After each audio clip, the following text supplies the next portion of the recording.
Today we'll talk about how can you select indicators on your Webull app. We're going to figure out the solution or know how you can do that on your app. So you just follow this ways, then it's going to work with you.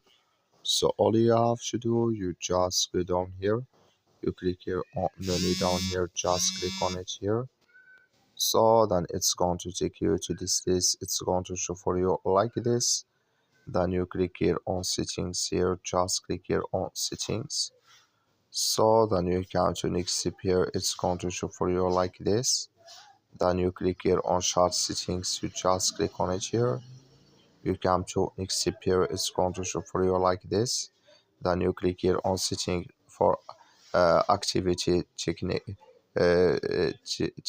signals, and here can you select your the indicators here, like you say.